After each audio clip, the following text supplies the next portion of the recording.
24 जून 2022 शाम को 5-6 बजे के आसपास दो व्यक्ति मुंह पे गमछा बांध कर आते हैं और एक यंग लड़के पे गोली चलाना चालू कर देते हैं। गोली तब तक चलाते हैं जब तक कि शिक्षक की 6 गोली ख़त्म नहीं हो जाती है। जैसे ही युवक पे गोली चलाते हैं, पहली गोली युवक के सिर में लगती है। जब गोली सिर में लग जाती है तो युवक ज़मीन पे गिर जाता है और गिरने के बाद बाकी के 5 गोली उसके शरीर में उतार दिया जाता है। जो वहाँ के आसपास के लोग हैं इस घटना को देख रहे हैं। जैसे ही दोनों युवक गोली मारने के बाद वहाँ से भागने लगते हैं तो आसपास के देखने वाले लोग दोनों व्यक्तियों को दौड़ाकर पकड़ लेते हैं और पकड़ने के बाद पहले बराबर कुटाई करते हैं और कुटाई करने के बाद युवक को अस्पताल भेज देते हैं और पुलिस स्टेशन में फ़ोन करते हैं। और पुलिस जब आती है तो इस मामले की जांच पड़ताल करना शुरू कर देती है। और जब इस मामले की जांच पड़ताल होती है तो इस कहानी के पीछे ऐसा राज छुपा होता है, ऐसा रहस्य छुपा होता है कि जो भी लोग इस घटना के बारे में जानते हैं, इस रहस्य के बारे में जानते हैं, सबके रोंगटे खड़े हो जाते हैं। नमस्कार दोस्तों, मैं सतेंद्र निषाद आपको जिस सच्ची घटना के बारे में बता रहा हूँ, जिस सच्ची घटना के बारे में रिव्यू करा रहा हूँ, ये सच्ची घटना है भारत के राज्य बिहार की। बिहार राज्य में एक ज़िला है दानापुर, और दानापुर ज़िले के अंदर एक थाना है फुलवरिया शरीफ। फुलवरिया शरीफ थाना के अंदर एक गांव है जिस गांव का नाम है गोविंदपुर नोनिया टोला।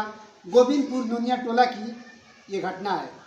गोविंदपुर नोनिया टोला के रहने वाला एक सूरज नाम का लड़का सोनाली नाम की लड़की से पिछले 2 साल से संबंध में था, टच में था। सूरज और सोनाली दोनों आपस में इतना प्यार करते थे कि अपने प्रेम कहानी को लेकर बड़े ही खुश थे और बड़े ही मज़े की ज़िंदगी जी रहे थे। सूरज का जब भी मन करता था देखने को, बात करने को, तो सोनाली के घर आ जाता था। और सोनाली के जो परिवार वाले हैं वो भी चाहते थे कि सोनाली का शादी सूरज से होगी। सूरज सोनाली के परिवार वालों को वादा कर चुका था कि मैं जब भी शादी करूंगा सोनाली से ही करूंगा। लेकिन जब सूरज के प्रेम कहानी को सूरज के घर वालों को पता चलता है तो सूरज के ऊपर सूरज के घर वाले दबाव बनाते हैं, और दबाव इतना बनाते हैं कि सूरज की शादी किसी और लड़की से तय कर देते हैं।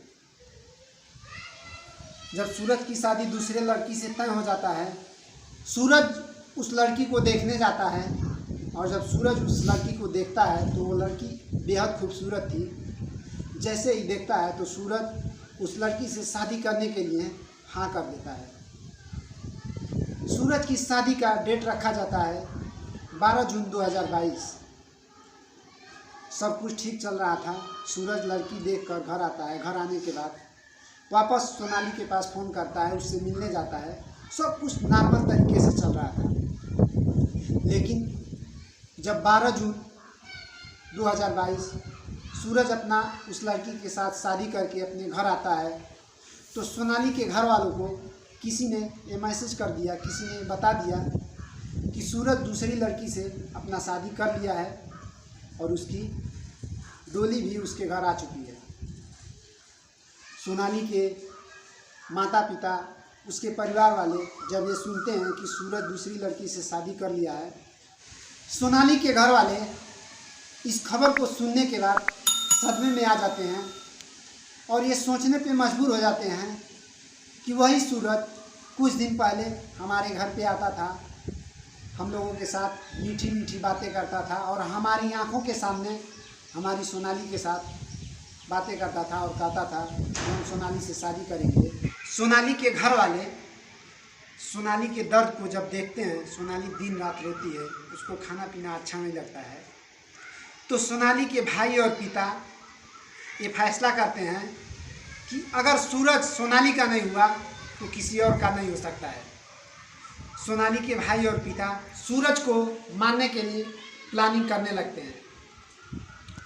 सूरज की शादी अभी 12 जून को हुई थी। 12 जून से धीरे धीरे महज 2 हफ्ता बीता था। 24 जून 2022 सोनाली के पिता कन्हैया और सोनाली के भाई अपने घर से एक पिस्तौल को उठाते हैं और पहुंच जाते हैं सूरज के घर पे। सूरज के गांव पे जाने के बाद सूरज को अकेला देखकर और सूरज के ऊपर गोलियां चलाना शुरू कर देते हैं। जब गोलियां चलाते हैं तो पहली गोली सूरज को सिर में लगती है और सिर में गोली लगने के बाद सूरज ज़मीन पे गिर जाता है। और सोनाली के पिता कन्हैया और उसके भाई तब तक गोली चलाते हैं जब तक कि सिक्सर का 6 गोली ख़त्म नहीं हो जाता है। जब सिक्सर का 6 गोली ख़त्म हो जाता है और सोनाली के पिता और भाई ये समझ जाते हैं कि अब ये सूरज जिंदा नहीं बचेगा, मर जाएगा, तब उस घटना स्थल से भागने लगते हैं। और जब जैसे ही वहाँ से भागने की कोशिश करते हैं तो आसपास के लोग जो इस घटना को देख रहे हैं सोनाली के पिता और भाई को दौड़ाकर पकड़ लेते हैं। दौड़ाकर पकड़ने के बाद सोनाली के पिता और भाई को बेरहमी से कूटना चालू कर देते हैं और सूरज को गांव के नज़दीकी अस्पताल में भिजवा देते हैं।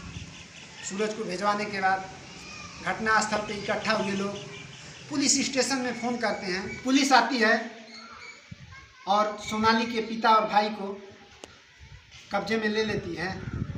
और कब्जे में लेने के बाद कन्हैया और कन्हैया के लड़के से जब पूछताछ करती है तो कन्हैया सोनाली के पिता बताने लगते हैं कि सूरज हमारी लड़की से पिछले 2 साल से मुलाकात कर रहा था, प्रेम संबंध कर रहा था। जब भी मेरे घर आता था, जब भी हम लोगों से मुलाकात होती थी तो सूरज कहता था कि सोनाली मैं तुमसे शादी करूंगा और तुम्हारे सिवा किसी और से शादी नहीं करूंगा। हम लोग चाहते थे कि सूरज और सोनाली शादी करने के बाद बड़े ही खुश रहेंगे। इसके लिए हम लोग भी सूरज को सोनाली के साथ शादी करने के लिए हाँ कर दिए थे। लेकिन सूरज ने हम लोगों के साथ विश्वासघात किया और दूसरी लड़की से शादी कर लिया। जब सूरज ने दूसरी लड़की से शादी किया तो हमारी लड़की सोनाली खाना छोड़ दी, किसी से अच्छे से बात नहीं करती थी। तब मैंने सोनाली का दर्द देखकर ये फैसला किया कि सूरज अगर सोनाली का नहीं हो सका तो सूरज को हम लोग मार देंगे। सूरज ने जब 12 जून को शादी किया, हम लोगों के घर मैसेज आया कि सूरज ने किसी और लड़की के साथ शादी कर लिया है। उसी दिन से हम लोग सूरज को मारने के लिए प्लानिंग करना शुरू कर दिए। सोनाली के पिता कन्हैया और सोनाली के भाई अपने जुर्म को कबूल कर लेते हैं और पुलिस दोनों को अरेस्ट कर जेल भेज देती है। सोनाली और सूरज के प्रेम कहानी की वजह से आज 4 लोगों की ज़िंदगी तबाह हो गई, बर्बाद हो गई। पहली ज़िंदगी वो जिसने सूरज से शादी किया था, उसने अपने मर्द के साथ, अपने पति के साथ महज 15 दिन ही बिताए थे। 15 दिन के अंदर अंदर सूरज का हत्या कर दिया गया और वो दुल्हन और वो लड़की विधवा हो गई। दूसरी वो 2 जिंदगी सोनाली के पिता कन्हैया और सोनाली के भाई, उनकी ज़िंदगी सलाखों के पीछे कट रही है और सूरज इस संसार से हमेशा हमेशा के लिए मुंह मोड़ लिया। दोस्तों, सोनाली और सूरज का प्रेम कहानी दानापुर ज़िला और दानापुर ज़िले के आसपास इलाकों में काफ़ी चर्चा का विषय बन चुका है। दोस्तों, प्रेम संबंध, दोस्ती कभी भी करें तो सोच समझ कर करें, क्योंकि स्वार्थ के लिए बनाया गया रिश्ता हमेशा घातक साबित होता है। जैसे कि सूरज और सोनाली का ये रिश्ता आज काफ़ी घातक और ख़तरनाक साबित हुआ।